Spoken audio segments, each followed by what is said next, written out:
start the recording, and then here we go. I need to put the web browser here. So, okay, strap yourself to your chair if you've been living on the rock for the last 5 days regarding X. You're going to lose your mind. So much stuff happened. So the first one, I'm going to go straight. The first one is that we've got a release date for set 6. It's going to be next Tuesday, February 28th. Spoiler alert, this is a TLDR. We've got a release of set 6 next Tuesday. Now, if you don't want to have any spoiler about what's coming into the patch and all the new features and everything related to what has been discussed in the last week, you should stop watching the stream now. Because we're going to review everything in details. My internet drops and I reset my modem and I lose a round of 2 time. Oh, that's sad. That's sad. I'm guessing that you have parrot if you... well, I've got a parrot on all my level 15 characters when I logged in to them. I actually didn't try to log into a character that was not level 15, so let's try that. Let's see if I get a parrot if I log into Coraline here. Coraline. Not getting a parrot, it seems. Do I get one here?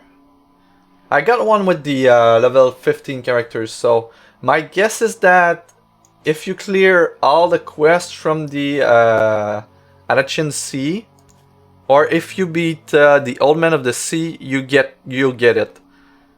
I don't know which of these triggers are okay.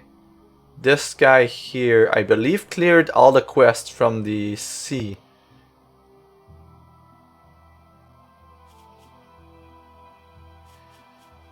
Yeah, it might just be...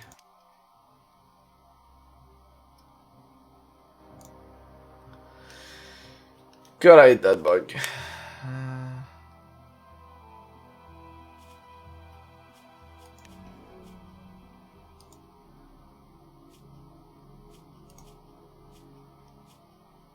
Okay, never mind.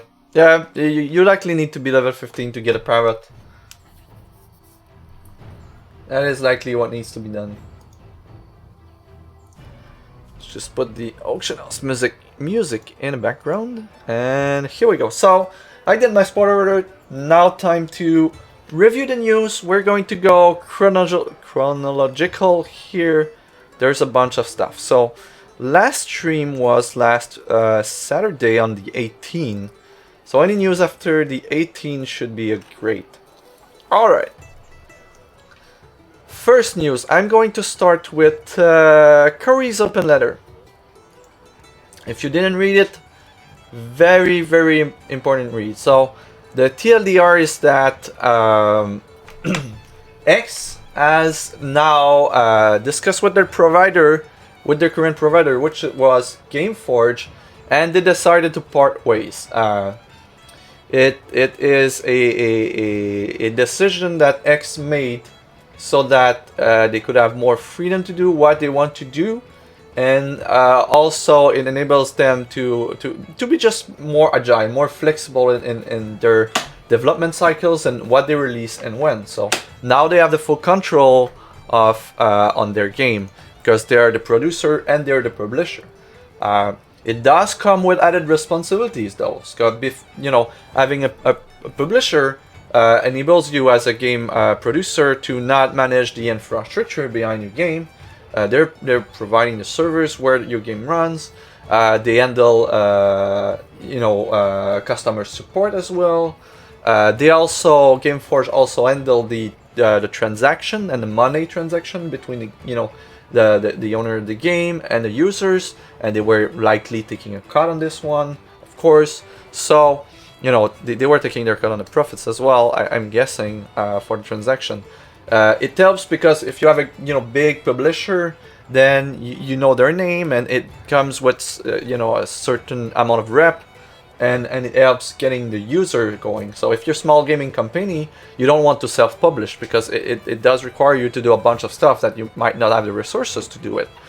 And now that X is a steadily growing business that is profitable, it means that it was at a point where it has the right size and the right player base to be able to just start self-publishing.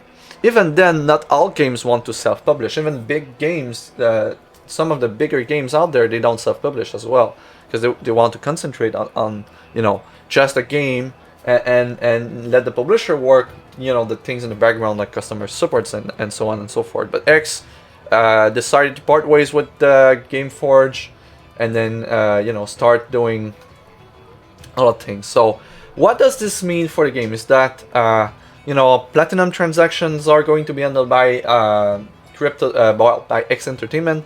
Well, there's going to be a little change in there. Nothing big, but they want to have a better harmonization of the cost of platinum per location. Right now, it was one USD, 100 platinum. But if you, depending on where you lived in the world, sometimes the currency exchange rate was making it so that sometimes you were advantaged. Like if you were living in Europe, for instance, and using the euro, you were getting a lot more platinum for one $1 or $1 of your currency. And of course, if you were living like myself in Canada, you ended up in a space where you were getting less than the United States counterparts or the European counterparts because the Canadian dollar was worth less than US dollar, for instance. What Curry would like to do in the grand scheme of things is that wherever you are in the world, one of your currency, $1, basic $1 of your currency should net you the same amount of platinum. But not sure if they will be succeeding at that or not. But that's a good thing. They want to harmonize the amount of platinum that you get for one of your local currency, and this is going to be one thing that they'll be doing. Also, the fact that they're going self-publishing means that they will be able to add a bunch of things in the game right now. It was a bit harder to do when they had GameForge, and this is going to tie into a lot of change in the game. So we're going to discuss them one by one, but the main takeaway of this news here is that the game is changing publisher. It's now self-published, and this is for the betterment of the game. Like, X is not like any other game in the sense that it's trying to do what it's trying to live the dream and becomes a genre defining game, and it wants to do way more than just being profitable. And the dream of Curry is not just to make a profitable game, is to grow, define a genre, push the boundaries of the genre, be innovative, right? He's a creative person at its core, and he has a dream, and what he's selling is a dream. So being able to be out of the, freed of the shackles of having a provider, although having a provider does provide with a lot of benefits, it's just right now he's self-publishing, so they can do anything that they want basically at this point. They don't have a lot of constraints. They didn't have a lot of constraints before, and now they have less constraints. So it's going to be nice to see how much velocity does it provide for them in the term of development cycles and release schedules. But we'll see. One nice tidbit of information that was very surprising, to be honest, is that since the start of X, they invested 25 million into the development of the game. This is no small number. And when you look at the relative size of X related to other big games, every genre, mashed together, it seems like a lot of investment for this size of a game, if we compare to the other big games. And when Curry mentions that there's not a lot of games previously that did the kind of thing that X did, and one of the reason is the insane amount of money that it requires just to get started, right? You see that X what it, X is in a good place right now. We got a good product. It's functional. There's tournaments. There's sets. There's everything. But it's still an early game. Like even after 3-4 years, we're just starting.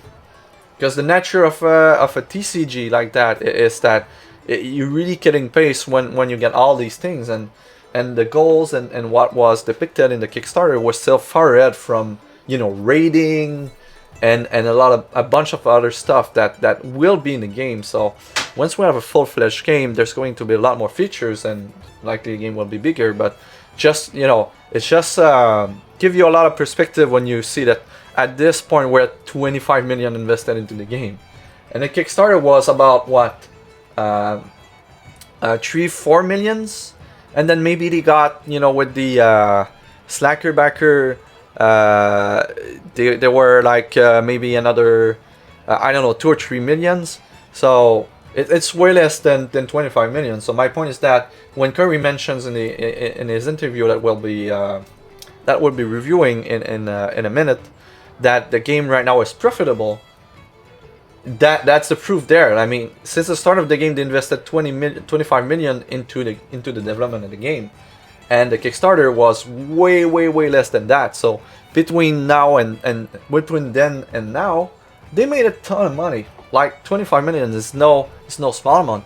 They reinvested it into the game, of course, but that's to show you that X is very profitable right now, and there's no sign that the game is going to die anytime soon. They're just, you know, removing the publisher is just giving them, you know, it's like they were building a rocket, and now that they're removing the publisher and they're self-publishing, the rocket is just, you know, taking off, and now it's going to take speed and going to, you know, roar into the skies and reach the great beyond. So this is where we're going with the game. Very exciting stuff, and he talks in depth about that. So I highly recommend to read any article that we're going to review today, because there's a lot of stuff, there's a lot of details. We cannot review everything, but I'm going to give you the more important stuff version, right? So first one, that was Curry announcement that we're going to change publisher, and this will come with 2 very significant change to the game. The first one is the introduction of X-Clash. X-Clash is going to be a series of tournament. They're going to be limited sealed tournament. They're going to take place every week. I stress that. Every week on Sunday, there's going to be a limited sealed tournament with 1,000 cash prize. This is insane. Every week, 1,000 cash prize tournament for limited in the game after the patch.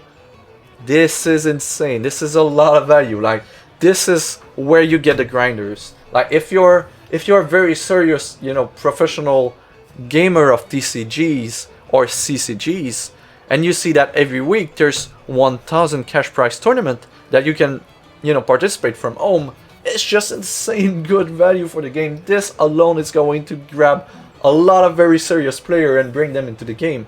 This is going to add a lot of growth to the game. It's perfect, very good.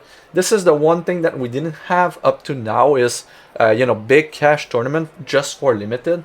We had a lot of support for constructed, but very low for limited. Now we have a ton of support for limited, like every single week, cash tournaments from limited. This is very good, and I can't wait to try these ones. And not only that, we're getting some extremely nice rewards. So for the first, I would say, season of the X-Clash, first place, you know, the prices will be, let's just review the price and then look at the nice hearts there. So first place will be $500 Wizards battle board. Yes, they're going to be battle board, but that's another news, so we're going to review them. Hero-Fall alternate art sleeves and Hero-Fall alternate art card. Second place, 250, same thing. Third to fourth place, 125 with the same thing. Fifth to eighth place, 15 packs of Scars of War. With Scars of War, this would be 7 Hero Fall and 8 Scars of War booster pack. Okay, perfect. 15 packs, so 7 Hero Fall, 8 Scars of War, plus the battle board and the sleeves. 9 to 16, just get a X-Clash ticket. So it's a free entry to the tournament, the next tournament. Hero Fall sleeve and alternate art. 17 to 30, second place, just get the alternate art card. Now, the big change as well for this tournament series is that there are going to be door prizes.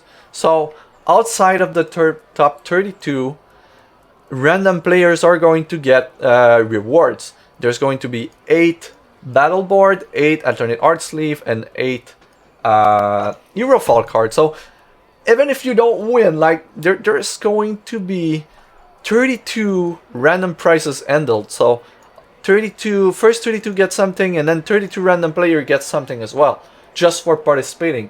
This is very, very good. And the entry price is just about 300 platinum more than 200 platinum more than what it costs to enter a sealed tournament right now, which is crazy. It is extremely good for the game. I cannot wait for these. Now let's look like alternate art sleeve. The sleeves are animated. Yes, the bonus sleeves that you can get are animated. And this is the alternate art hero fall, which is it's going to be a staple in the game for a very long time. So getting a set of these alternate arts is they are always going to be valuable. Like trying to hoard them is going to be a thing. And we've got a sweet new battle board. Yes, you're going to change the default battle board that we have right now into some nice battle boards. And it's going to be very exciting once we get our hands on that. So this is the first news, the 100k X-Clash tournament sealed event every week. As soon as we get a patch, it starts and it doesn't stop. The game is going to start to handle some nice amount of tournaments there. So it's going to be very interesting. Near future, the future looks great. The future of X looks awesome. Awesome, awesome, awesome, awesome. Alright, so that's the second news. The third news, fashionable fun. One of the things that they're going to do now that they're leaving their publisher and self-publishing, they want to really... What they currently mentioned in this article is that now they want to go up to the next level with the game. And to be able to even inject even more cash into the game development, they need more revenue, right? And one of the things that people have been asking for a while is to be able to purchase cosmetic improvement to the game for real money. Like a lot of very successful games are doing it, and the players really like it. I, for one, would love to be able to buy customization to game boards and everything and apply it into the game. It's just would improve my enjoyment of the game, and it's a nice way to provide them with some additional revenue. So they're going to embrace that with the new patch. First thing is the board. So you will be able, when you create a deck, the same way that you assign a sleeve to a deck, you will be able to assign a battle board to a deck. And the way it will work is that when you start a game, if one player has a custom battle board selected, that battle board will be used. And it mentioned one. So if your opponent has a battle board selected for your deck, but the other player doesn't have anyone, then you're going to use the battle board that is selected for the player that has it. That means that the only way you will be able to see the whole battle board is if you don't have any selected and that your opponent doesn't have any selected. Then you use the current battle board that we have for PvP. If one of the players has one battle board selected, then you're going to use that one. Now, if both players have a custom battle board assigned to their deck, the winner of the coin flip is going to use its battle board. I really love this because if you win the coin flip, you use your battle board, but what happens that on game 2, you're likely not going to be on the play, right?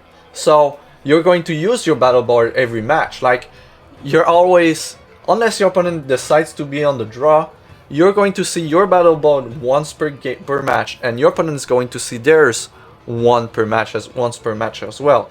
this is most matches, like 99% of the matches. That's going to ban. So the battle board will be switching, which is really cool. I love that. If neither player has battle board, then we're going to use the default battle board. So how do we get battle board besides winning, you know, specific tournaments like the X Clash, for instance? Well, there's going to be a new store in the game that is going to be added. It's going to be called the Shark Mart, and inside the Shark Mart you will be able to purchase cosmetic modification to the game. There's going to be alternate art sleeves, alternate art cards, battle boards, and a ton of other stuff that later they can add to the game.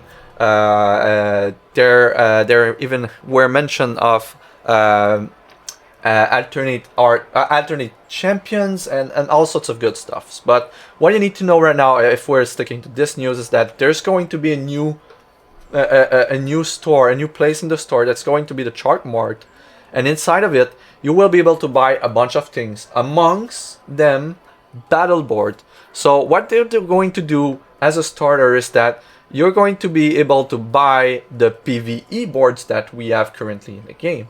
So the way that it works is that they're going to be rotating these out. So say for the first month, the first battle board would be this one, and it will be in the Shark Mart for a month, and after a month it will disappear. And if you didn't buy it that month, then it's going to be gone forever. You're not going to be able to get it again. So the first one is going to get out with it's going to be the forest board. It's going to go out with the patch, and the boards that you'll be able to purchase in the Shark Mart are going to be 1,000 platinum. So about 10 bucks, right? This is great. I think that the price point is perfect. A lot of the collectors are going to get they're going to pull their hairs about getting all the battle boards, but this one is great, and you clearly want to try it. Well, not everyone's going to like them, but I for one going to try to get as many battle boards as I can. That's a given. Now the other things that they will be adding in the Shark Mart, it's a new thing that we never had in the game, is a collector deck. So what they're going to do with collector deck, they're going to have exclusive alternate art cards never been provided outside of these decks. And these decks are going to come with sleeves. And yes, you see this one, Sun Soul Phoenix deck, is going to come with an animated sleeve. Yes, you saw it, an animated sleeve. Look at that. It's gorgeous. It's going to be insanely great. These collector deck are also going to come out with the first animated alternate art cards. So as you can see, this is a card in game with an alternate art, but not only an alternate art, it's also animated. How cool is that? Like, if you were going to want people to buy cards, like spend money on buying alternate art cards, this is the kind of thing you want. Like, this is just, let's look at this in full screen right there. Like, how cool is that card? Like, animated cards are just crazy good, and you can see here the extended art version of the card. It can't be cooler than that. Like,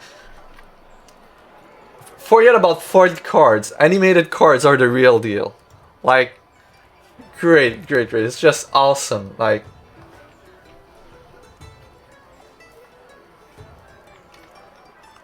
it's just crazy good. Home field advantage to strong nerf battle ball. This is great. And this specific deck is also going to come in with some never before seen alternate arts in on Landing Post site and Thunderfield Elder, and these are great. So this is the content of the deck, right? The deck's going to have one Sun Soul Phoenix alternate art, and which is animated, and two alternate art elders, two alternate art Landing Post site, and a bunch of other cards that you would expect in a Sun Soul Phoenix decks, right? And there's a few set 6 additions as well Ruby's Favor, Pioneer Strike, Zap is new from the new set, is new from set 6. So a bunch of nice cards there, and Zakir's Frenzy. The deck is going to cost 2,000 platinum, so if you want to get your hand on a full set of animated Sunsoul Phoenixes, then you're going to buy 4 of these decks. So that's going to be worth, these animated Sunsoul Phoenixes are going to be worth a pretty penny. And I'm guessing that Lanipa's side is a very playable constructed card, and Thunderfeet's Elder are you know, constructed playable cards as well. So I'm guessing that if you buy 4 of these, you'll be able to sell the remaining alternate arts that you have to recuperate some amount of your cost. There's no telling what they will be worth though, of course, but yeah, animated alternate art Sunsoul Phoenixes are a thing that's going to happen in the game. I'm so excited for them to add more of these animated cards, and it's just a start, but I feel like the collector decks are very good for that. So 2 unique alternate arts, animated sleeve, first ever alternate art animated card, and I don't think it comes with a battle board, but that's the only thing that it doesn't come with, really. So that's really great. That's insane good value. Also, they added that there's going to be more than just the battle boards and the collector deck in the chart mark. There's also going to be some sleeves that you can just straight up buy, and some alternate art cards as well for a Silver Talent Adjudicator and Mystic Naturalist. There's also going to be exclusive mercenaries and PvE cards to be bought on the chart mart that you won't be able to find anywhere else. And these PvE items, they will be sold for gold and not for packs. So they're also adding new gold sinks into the game, which is going to improve the value of gold. And I really love that. I love that they're adding things to be bought for gold, for PvE, alternate arts cards and everything. That's going to be very good. So the value of gold is going to improve. So if you currently see people selling gold for cheap, you should buy it, because the gold is going to be worth a lot more in the very near future. 2.2 million gold. Wow, I'm hovering at 500,000 right now, and I don't think that's going to be nearly enough for me to buy all the things that I want to buy. But I really love these cards, and this in particular is going to be a PvE staple as well. Very strong card with the equipment, the insane equipment right there. So great stuff coming on with the chart mart. So a lot of cosmetic, you know, items in the store added. It's going to generate a ton more revenue, and this is very smart from them. Like selling the battle boards that already exist in PvE, it doesn't require more development from them. It required development for them to introduce a mechanic in which we could select the boards that we want. However, this is just, you know, reusing assets that they already developed for the game and monetizing them. This is great. This is very intelligent. This is very smart. I love that. And think about the games in the near future when the set comes out. Like every time you're going to play a game, you're going to be, you know, you're going to want to be on the draw to play your battle board.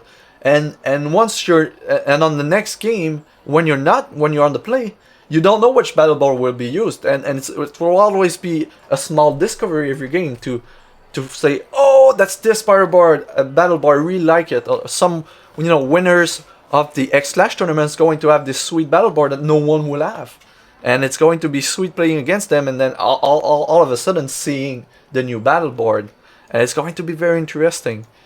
This is going to improve my enjoyability of the game by 1,000 just with the battle boards. So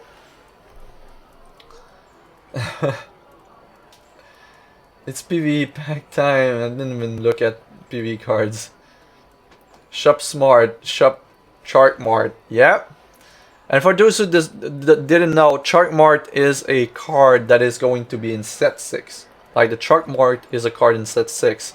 and they used the name to name the new section in the store for it. So very exciting stuff coming in X with the new patch. These are two very significant addition to the game, alongside with the already discussed Immortal format. So with set 6, we're getting new cosmetic items, a new store, we're getting a new series of limited tournament with cash prize, we're getting a new series of a new format with a new series of tournament for that format with arguably cash prizes, and we're also getting a new set. Like, how cool is that? How much more can they pack into one patch, right? This is going to change everything we know about X. Like, everything is changing with the new patch. We're going to get a brand new game with the new patch. That's what we're getting. We're getting a brand new game, just like that. It's going to be very exciting. And again, it is going to be out on the 28th. Alright, so these were, provided to us on the 21st, Tuesday last week. What also happened on that day was an interview with Corey Jones, the president of X Entertainment, on Twitch. And there were a lot of questions. There's a lot of websites that cover the questions as well. If you go on 5 Shards, if you go on Battle Shopper, if you go on X Primal, there's transcripts from all the questions. And I also noted what I could muster from the interview as well. I added it into my stream notes here. And I thought we should take a few minutes to look at the questions and look at the answers, because there's a lot more details about what's going on at X Entertainment right now than what was shared in the news on the 21st. So we're not even close to being done yet with the news, so bear with me here. Okay, so that was the first question here. There was a question about the new Clash, X Clash series. People wanted to know if these would be best of 3 or best of 1. Corey answered that they were going to be best of 3. Of course, if you want a competitive format, you want people to use reserves, because this is where you separate the great players than the average player is. Being able to properly do reserves, and this is very important as a TCG, and it's a very big skill tester for any would-be aspiring constructed player.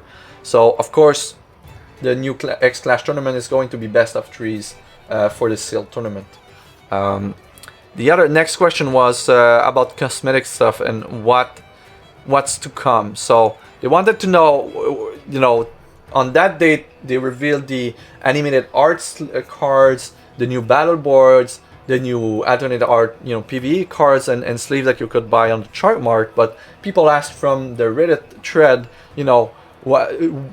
what more can we expect in the future in terms of cosmetic modification in the game. And they're looking at every part of the game. Basically what they're doing right now is that they're looking at every single part of the game and what cool could they provide us with that could be sweet. And one of the first thing that Curry mentioned is that alternate art basic shards like dragon shards. He went into a tangent and explaining that how they explored that idea, but they didn't quite stick with it yet. It's not final yet, but they want to provide us with ways to have better looking basic shards. That's the gist of it. Alternate art and animated alternate art champions are no-brainer for cosmetic additions. So even though he didn't confirm that these were coming, like he referred to them as no-brainers. So you should expect at some point in the future alternate art champions and animated alternate art champions. So that's great. Then they also mentioned that the Chinese garden right now, they had a full dedicated developing team that are only doing like cosmetic stuff, and they already produced some very sick piece of art for alternate arts on cards, and they will certainly be reusing what the Chinese garden have produced for the North America garden as well. So this is another smart way from them to add more new content into the game without having to reusing assets that already exist for the game. But basically, what he mentions is that everything is up for grabs, and if there's something cool that you'd like to see getting an alternate art or even an animated alternate art, just be vocal on the chat, on the forums, and towards our community managers and our great staff of nobles, and maybe we'll get it at some point, right? He also talked about the roadmap on that point, saying that the roadmap hasn't changed. So we're now getting at 6. The next big release will be related to PvE, related to the game itself, is going to be a big quality of life improvement patch with some change into the UI, and it goes into more details down the road. But he also mentions that the next patch should be as usual, it should be PvE. So they really want to keep the canons, the alternating the PvE and PvP patch over the year. So PvE patch should be every 4 months. PvP patch should be roughly every 4 months as well. So every 2 months we should be getting a new patch, right? This is what they're looking at for the roadmap for the game in the next few months. He also mentions that Scars of War releasing on the 28th of February is roughly 3 weeks behind what they aimed at releasing for set 6. So even though for the players that have been waiting for so long for set 6, it felt like a very long time, they're really just 3 weeks behind schedule. They're not months behind schedule, just 3 weeks behind schedule. So it's very great, and knowing that they were working in the background to to go from having a provider to no provider, it's no small feat to be able to release the game only 3 weeks later than what was targeted. So great stuff there. What is next, and where is X going? So it's a bit of the same here. They want to, they continue working on a PvE patch, working very hard to revamp the interfaces, specifically deck building interface, with the intent of porting X to other platforms. He also won an under 100k tournament, but it's not planned in the short term. Mentions more versions of Platinum Plunder coming in. They have the weekly tournaments and another fun thing that we'll be throwing in as well. We don't know what it is. These are the most important things. So, and of course, getting set releases on time. What can our player do more to help out? His answer was, I cannot see anything more. Everyone is playing and sharing and streaming. This is what's most important. We're still seeing new player coming every week, and he's just very happy with the way the things are going, really. And one nice thing that he mentions that I took notes here is that sometimes you look at X size compared to something like Hearthstone, and it's really, it's very, daunting to see, like, you want to get there, but you're very far, right? But he mentions that the game is LT, doing pretty well, growing every month. It's not as big as the Giants, but his goal is to get there. So definitely a confirmation that Corey is really, has a big vision for the game and really want to make this a AAA title. Branding and art with an X, are they ever considering selling prints or apparels with X art, like caps or hats or T-shirts and all along these lines, right? His answer is that you need to have a critical mass of size and a player base to make this endeavor be profitable, and right now we just don't have the size for it. We're also an international game, so shipping things internationally is a bit of a bummer, since it adds a lot to your cost. So this is not something they don't want to do, it's just something that they can do right now in the game. They mentioned that when they're doing live event, like real live event, like going to conventions, and things of the sort, then of course they will always have some kind of T-shirts and caps and banner and prints.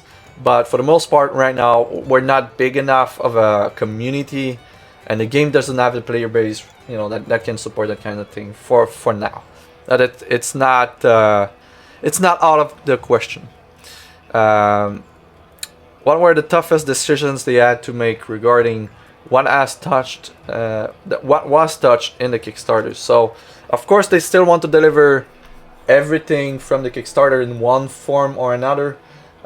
He mentions double back and forward cards that are going to get into the game, but they're going to keep the spirit of what they were, advertised during the Kickstarter. But of course, you know, what was promised in the Kickstarter was without consideration of the technical difficulties and the evolution of the game. And right now we're very, very, very, very, very different. We have a game that is very different from what was mentioned in the Kickstarter.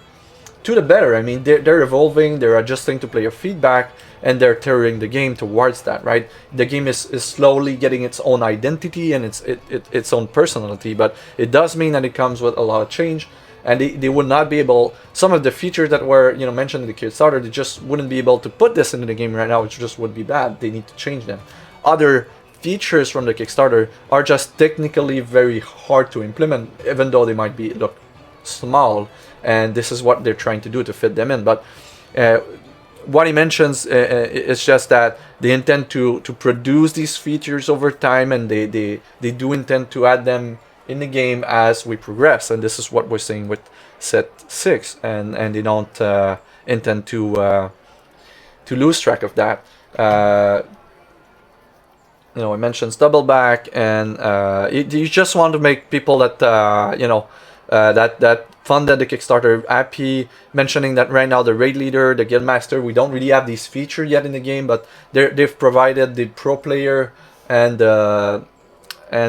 dungeon crawler bonuses to these Kickstarter tiers in the meantime, so that they do get value from their tier while they wait for the main feature to be added into the game. Next question was, are social oriented features still planned? His answer is 100%. They're putting a lot of thought into it. When they put in the guild stuff, we should have most of the social interaction stuff into the game by that point that were mentioned in the Kickstarter. And then he spoke about the difference between having a guild and having a team, and he also mentions having rankings as well into the game. So customizable banners for teams and guilds. So it seems that there's a lot of, you know, social interaction stuff that will be getting into the game with the patch that will add some guild stuff.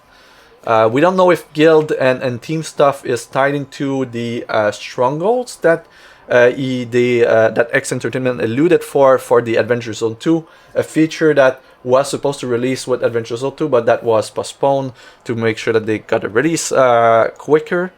But 100%, yeah, there's going to be a big revamp of the chat that we have right now. Is not even, you know, it's inefficient. There's a lot of bugs, and people just don't communicate within the game for the most part. They use other means. It will be nice that at some point we get some nice tools within the game to communicate and start, you know, arranging groups and arranging team plays and things of the sort.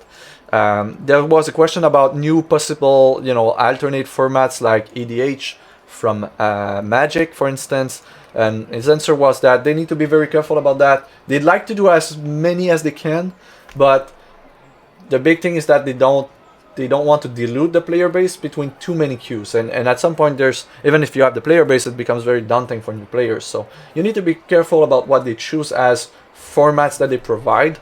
What the likely scenario that he mentions is that if we're going to do a lot of alternate formats, funny alternate formats, we're going to do them on rotation. Like for some amount of the time, there's going to be a special queue for example, for ADH or Singleton in the in-game client, and then maybe after a month or two, it gets removed, and then there's, you know, when there's after a while, then they add another wacky alternate, you know, format queue as well. So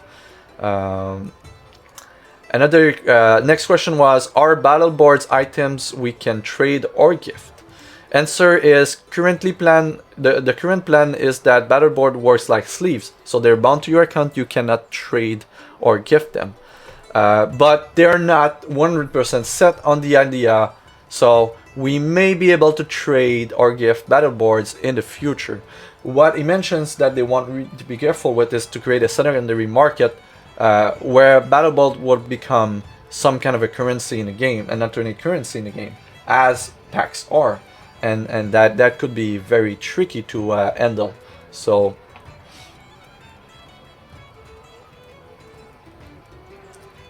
this is what it mentioned about that. So how many times have you said boner this week? It's been relatively low, not a lot of times for boners. So this is an inside joke. Curry mentioned the expression 100,000 boners a few times during interviews, and there was a question about that. So next one, hope we get as many stuff in 2017 as we did in 2016. 2016 we've got 2 sets, 1 PvE release, a ton of new stuff, tournaments, queues, revamp of draft, a lot of stuff, right? And answer is, it's going to be a big year for X 2017. Goal is to have player always having something to do. People are going to be excited about how much we'll be doing in 2017. So I need no details, but it seems like they have the whole year planned, and it's going to be a wide ride, which is good. Question about the Dragon deck from the Kickstarter. So if you were one of the Kickstarter backer, one of the reward was that we would get a Dragon starter deck, and of course at this point Urunaz was all in the first set, and it's going to be rotating out of the constructed format. So what Curry mentioned is that if they will release the Dragon decks, just that if they would be releasing it with set 6, then we would be missing dragons. They would release a deck that has cards that are not standard playable, and that's not really what they want to do. What he mentions is that there's going to be a new version of Uranaz in set 7. So this is the first set 7 spoiler. He confirmed that we're going to have a new version of Uranaz in set 7. Even more so, he mentions that the Dragon Blood deck, much like the collector deck that we'll be having in the chart mark, is going to come with an animated alternate art new Uranaz with animated sleeves. So it's going to be very interesting. He also mentions Uranaz in human form as well. So they worked in a ton of it. They will provide value what they proposed, or they will provide even more value than what they proposed originally. So it's going to come with set 7, the Dragon deck for the Kickstarter backers. So essentially this summer, if we go 4 months from a release of set 6 early, last day of February, it means that we get set 7 last day of June-ish. So it's great. What tier was Dragon deck? It was very low. I think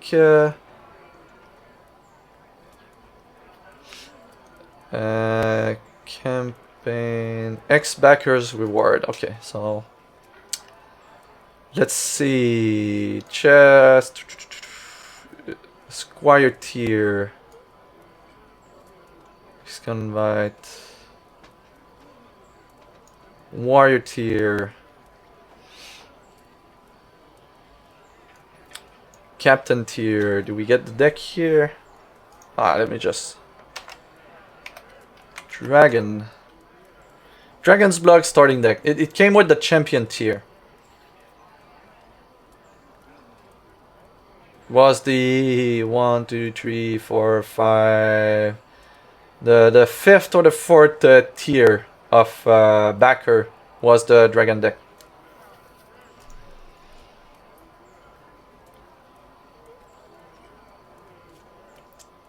Nope. Warrior. Sadly, I don't see the Dragon's Dragon's Blood starter deck yet. Sadly, sadly, sadly.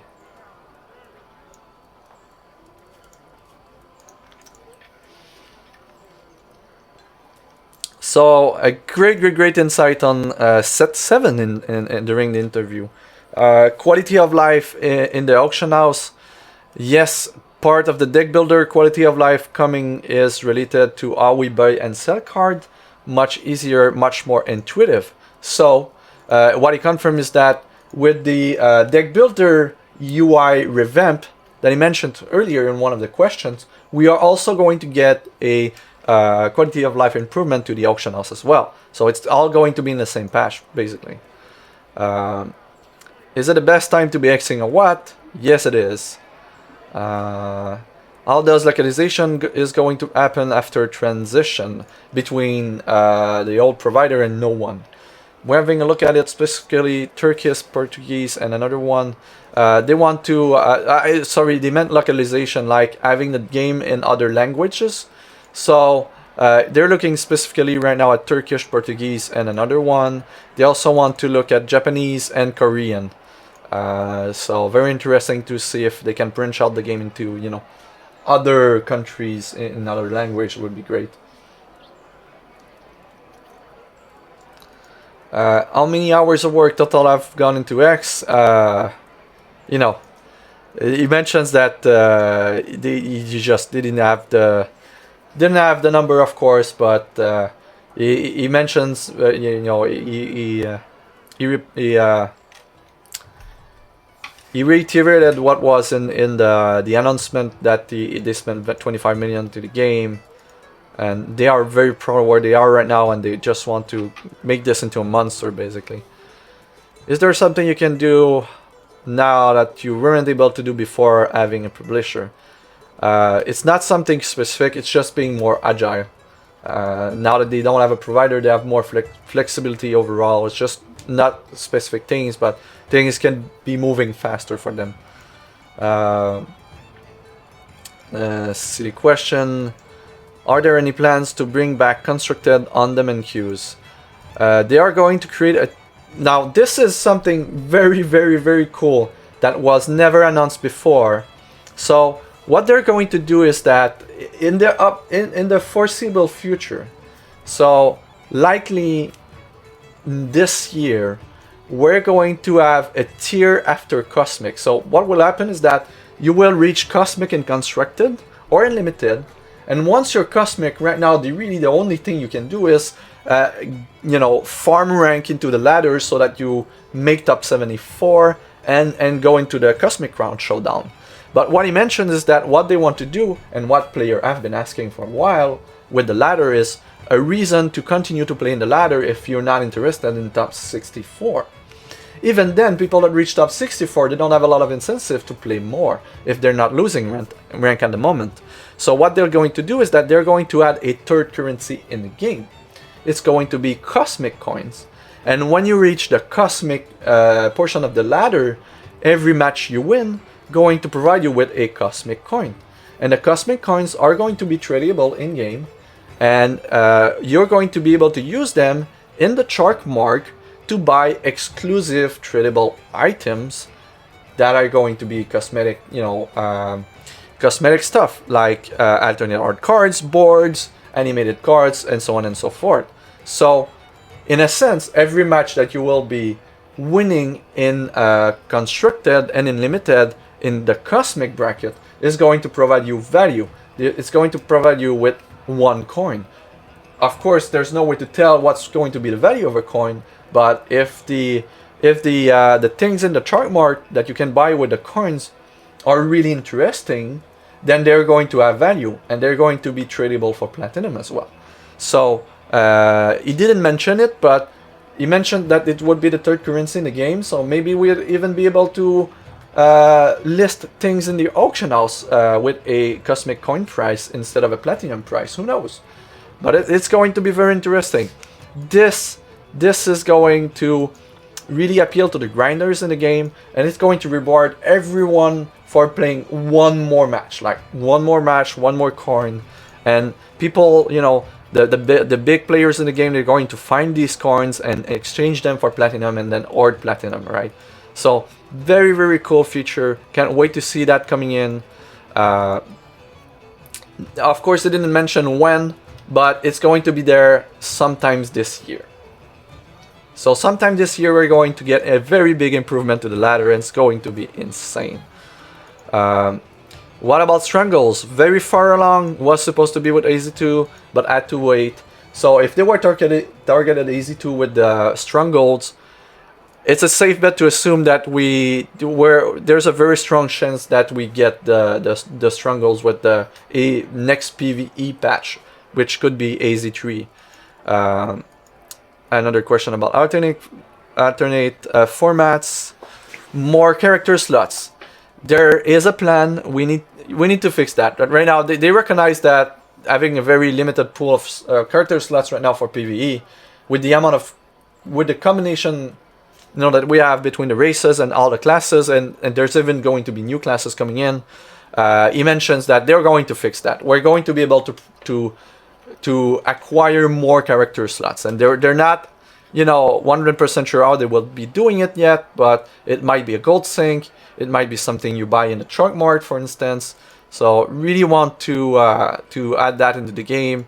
So it's going to be great. There was a question about Steam, but I did not get it. So mobile port coming. Clear plan to make it app. They have a clear plan to make mobile happen for X. Open to have something to talk about it in June. What's very interesting about the mention of June here is that when we look at the calendar, right, they want to release a new set every 4 months, and the set being released in February, last day of February, means that the next set will be end of June, released at the end of June. So he mentions that we will be talking more about mobile in June, which would roughly coincide with the next set release, with set 7. This is very interesting, and it does give a hint that they're planning something for June, right? It doesn't necessarily mean that we get mobile in June. He just mentions that he will have things to share with us about mobile in June. But in June, technically, this is going to be around the time where we're getting another set. So very interesting stuff, and this points towards their plan of doing something in June, of course. Custom ranks in forums, like if you use the forums, in the old forums we had ranks, we had different ranks that you could acquire with number of posts and everything that the community manager would assign to you, and they wanted to know if we would go down the road of having custom ranks in the forums, and the answer is we can't while we're on the German infrastructure. Now that we moved out from it, there will be a process to get back the old ones, and they don't really want to go down the rabbit hole of having customizable ranks in the forums, but maybe they want to add more as the game progresses. We'll see. Question about buying platinum and it being streamlined. The new system should make it a lot fairer. Now they will own the whole process of transaction, so monetary transaction. So this is going to be a good thing. He also mentioned at some point in the Q&A session with him that when you buy platinum from the Steam client, they lose 30% of this of the transaction. So if you ever buy platinum for X, don't do it through Steam client. Just start the executable in your Steam folder, then you will be outside of Steam, and then you buy your platinum in game, and they get 100% of the profits. Because if you buy platinum while running the client within Steam, they lose 30% of the profits. The small thing about the Buffalo, since it creates buffaloes, they will go in and change the type of old buffaloes from beast to buffalo. How did they change card last minute on cards on set 5? So he mentions that much like the way they will address Immortal is that when they create a set, and they're about to release cards, there are cards that are on their watch list, and what happens is that these cards are very sensible to be changed just before release for one reason or another. But since they have a digital product in their hand and they're not producing any physical product, it's easy between code for them to do changes on the card just before releases. Of course, some changes does require a lot of programming behind, and they cannot just change anything that they want last minute, but they do have the opportunity to change things last minute just before releases, and this is one of the particularities of having a fully digital product. But it does happen, and they have cards on their watch list, and there's cards that are not on their watch list just before release, and community provide them feedback on these cards, and they may change the cards, and this ties into the next news that we'll be reviewing. So that was the interview with Curry here. On that day as well, we've got on the 21st, February 21st should be an holiday for X. It should straight up be a new holiday for X, the biggest news day of the year. We had extremely big news, an interview with Corey with a lot of news about the game, and we had a release date for Skies of War, which will be releasing on February 28th. So a lot of nice stuff. Then during the week we had the deck drill down here. From deck drill downs are from Jeff Uglan. So very cool deck here. If you never played into with these Winter Moon, card draw, infinite turn kind of thing, very cool list here. This on the 24th, so yesterday, there was an article up on the main site about balance chains that are coming into the game with set 6. So another slew of very interesting, very good news is that they're going to do a lot of rebalancing around champions. They mentioned multiple times that they will never be changing cards after release. The only thing that they can possibly do with cards that exist already in the game would be to ban them. We have one card that is banned in standard, which is Tatiana's Majesty, but champion they can tweak, right? They already tweaked them before, and now we're going to get a new round of tweaks over the champions. So all triple threshold champions are going to be double threshold, including Angus, Wild Shaper Caliban, Takahiro, Blue Sparrow, and Ada the Apparitionist as well. The other changes are that Angus is going to do 3 damage to face instead of 4. So that's a nerf. Gorn and Lysanders are both going to see an increase in number of charges from 3 to 4. Gorn of the Elpits is going to go down from 23 to 21 health. White Speaker Caliban charge cost is going to increase to 7. Takahiro is going from 16 to 18. And Blue Sparrow is going from 18 to 21 health. A lot of changes there. Overall, I really like the changes. Like triple thresholds into double threshold. There's a good explanation of why they're doing it and why they thought it would be okay. In the end, it really didn't pan out, and they are really prohibitive and constructed as well. So what they're doing is that they're lowering them to double threshold. It's going to make them way easier to play in a 2 shard deck. Ada, Takahiro, these are Blue Sparrow, these are very strong champions, like Grandfather Elk as well. They were, the only one that saw constructed play really was Grandfather Elk because of the, and it was only in Mono Wild because of the 3 white threshold, right?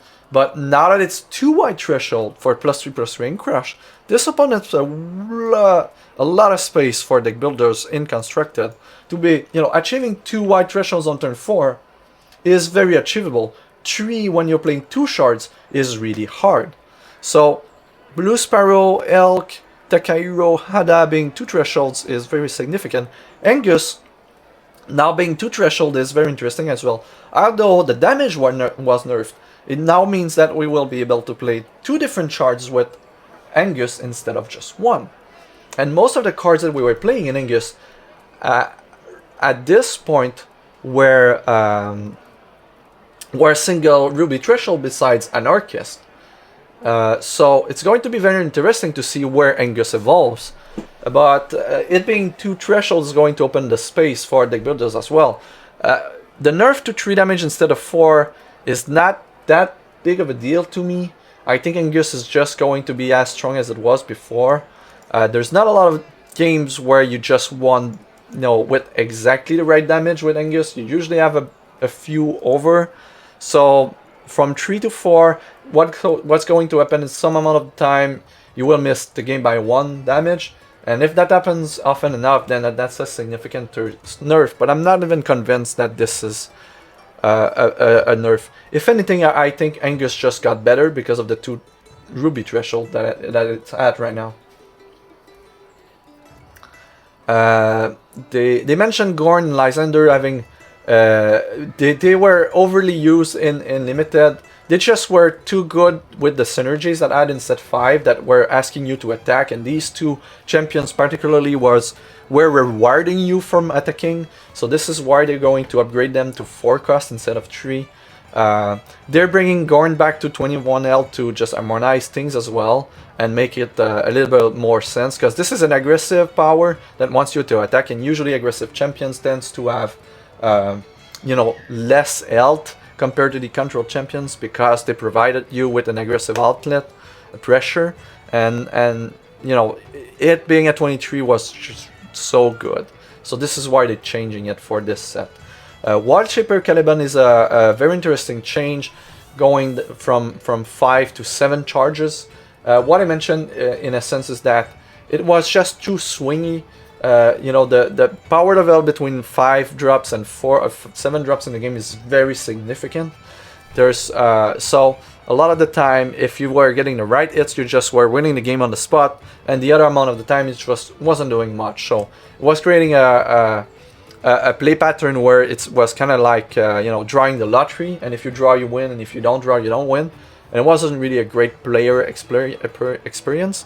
Moving it to 7 means that having that play experience on turn 7 is a lot better than having it on turn 5, and the difference in the gap of power level from a 5 drop, a 7 drop to a 9 drop is a lot lower than from a 5 drop to a 7 drop. So it's going to be more more in line with what they wanted to do with the champion. It still keep its a high health, it's still a very high impact champion power, but now has a better charge cost than it had before.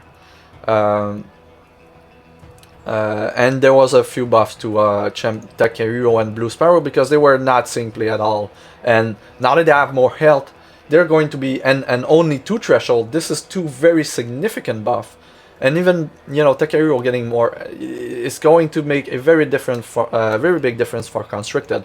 I would not be surprised to see these popping out of Constricted once we get a new set. And in limited as well, because they're very good champions overall.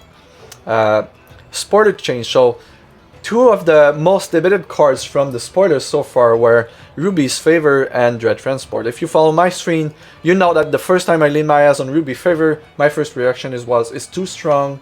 You're getting a free artifact, artifact destroy effect on a card that you would play 4 of in any Ruby aggressive deck, and this is their conclusion as well. With their internal testing and with the community's feedback, they saw that it being 1 cost was just too prohibitive for everyone to be playing artifacts. They wanted this card to be, having an option to destroy artifact is great, but if it's a card that's going to be main deck on all Ruby aggressive deck, it doesn't make sense. It becomes free, and it's to the detriment of the game overall. So they mentioned that they would be cutting the augmenting the cost to it's more in line with the cost of other favors as well, and it being at 2 means that most likely if you're playing the main deck, you're not going to play 4, and it's more likely to be one of the reserves option from your Ruby aggressive decks when you know that your opponent is playing artifacts rather than just playing straight up main deck all the time. So that's a good change. Dread Transport is a bit of a nice story there, is that really during the development this card was costed 3 instead of 2, and they really always saw it as a limited card. So when they were doing tests internally, they never really, you know, put a lot of thought into the card in terms of constructed playability. And at some point the cost was reduced, and again they never really considered it as a constructed playable card. And after they spoiled the card, and after the community provided them feedback about the infinite dreadling loops that this card was creating, and they looked at it from a design standpoint and the kind of things that they wanted into the game, what they mentioned is that they really don't want an infinite loop in the game to happen anywhere near with anywhere you know, anywhere near some kind of consistency. So they're just changing the card so that there's one resource activation cost instead of 0, which means that you can loop this as many times as you have resources instead of just looping this indefinitely.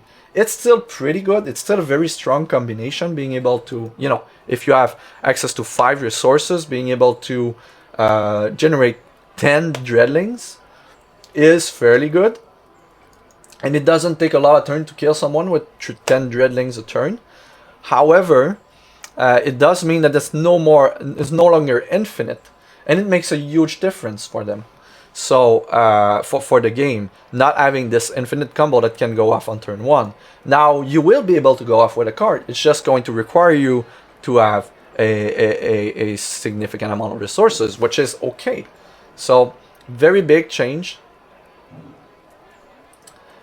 You don't make it untapped. The way you do it, the way you do the infinite combo is that you reduce its cost to 0, and what you do is you find a way to provide it speed so that when it enters play you can exhaust it. So you play it for 0, it has speed, you exhaust it, it creates 2 dreadlings, and you put it back into your hand.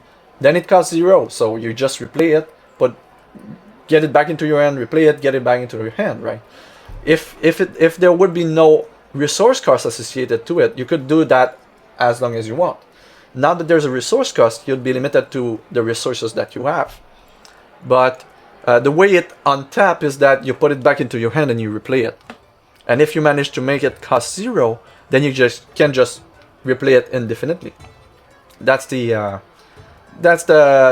combo right there. So they're going to change it with a 1 cost here, so that things are going to, we're going to avoid the turn 1 blowouts with infinite loops with the perfect hands, and we're just going to avoid infinite loops altogether. And this is something they mentioned, that they want to be very careful with adding infinite loops into the game. So they're just adding a 1 cost here to avoid that. And there was also Perennial Knowledge yesterday as well. Scars of War combo from, I believe, Varenis. Yes, Varenis, very interesting read. Some very cool things that you can do with set 6 cards. And there's going to be tons of stuff. So what's interesting right now is that we don't yet have a full spoiler list. So very, very, very cool. We're going to, set 6 is going to be big, ton of new feature, new cosmetic, you know, things that you can buy in the game, new set, new formats, new everything. Like, set 6 is going to be awesome. There's going to be a lot of stuff moving.